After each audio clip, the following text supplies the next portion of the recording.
شما نسبت به این راه خداوند متعال از ابتدا استعدادی در خودتون میدیدید فوق العادگی؟ عشق داشتم به این کار عشق داشتید؟ بله. من دارم با پیرمردا با علمای عاملین بودم. از بچگی با جوانان نبودم. عجیب. عاشق حسینی بود تهرانی، پیرمرد از شهرهای مرحوم آخوند، پیش اون کفایه خوندیم، با اون بودم زیاد. فوق العاده بود. آدم خوب بود، ملا بود.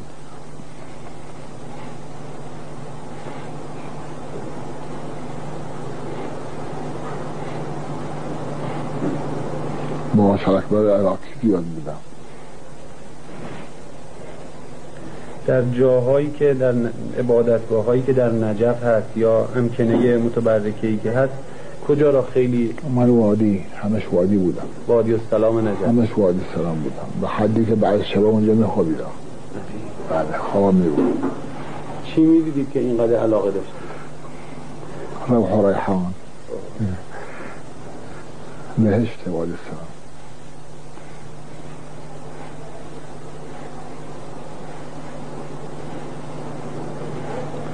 به حدی عشق به وادی داشتم، مباحثه مرا در وادی گذاشته بودم، این مباحثه در وادی میکردم. انشاءالله که بازم راه باز بشه. با مردم حشر و نشر نداشتم، نماز جماعت میخوندم، من باشون حشر و نشر نداشتم، میرفتم نماز میخوندم میامدم بیرون.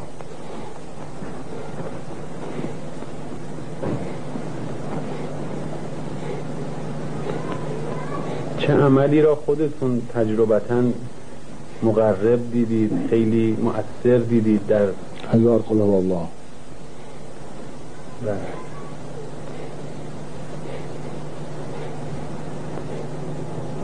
هر روز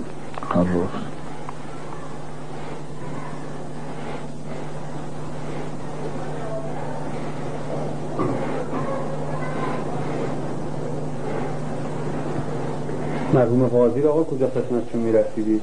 میرفتم خونهشون تشون. بله. بیرون نمی آمد ایشون، روز جمعه فقط میرفت حرم، بقیهش همش خونه بود.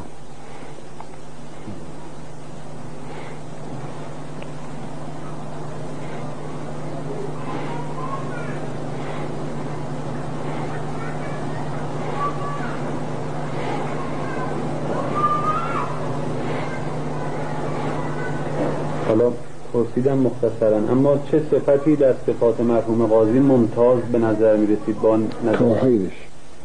موحد بود.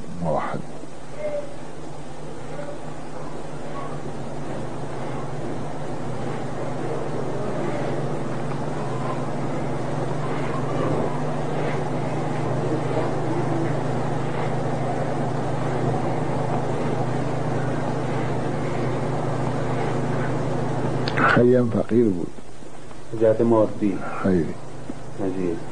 خیلی نفس شعار بود.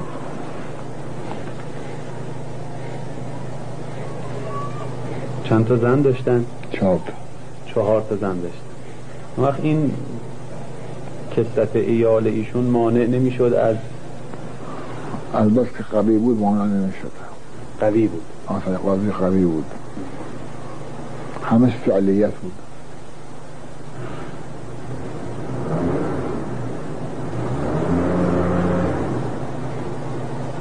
زیاد متواضع بود، زیاد بی حد. کفشم رو جفت میکرد، طبعا آقا نکن این کار را، الله اکبر. خیلی اخلاق عالی داشت. شاگرد کی بوده مرحوم قاضی؟ نمیدونم، شاگرد پدرش بود. پدرش هم فوق‌العاده بوده؟ بله. خودش هم پیش پدرش دفنش کردن.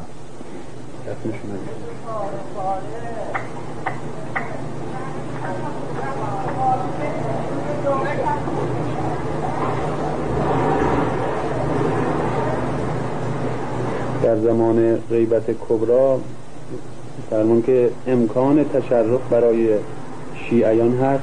بعد اگر پاک بشن، طاهر بشن، امام زمان طاهر بشن، سنخیت پیدا کنن.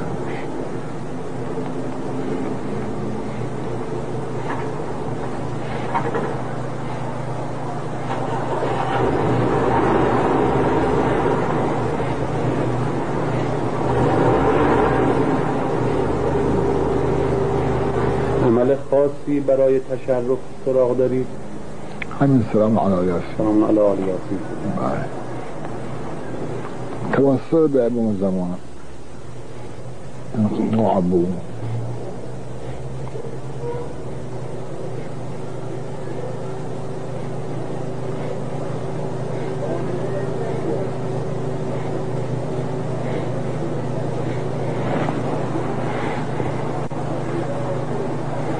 کمرم زیاد در میکنم. موقع دیگه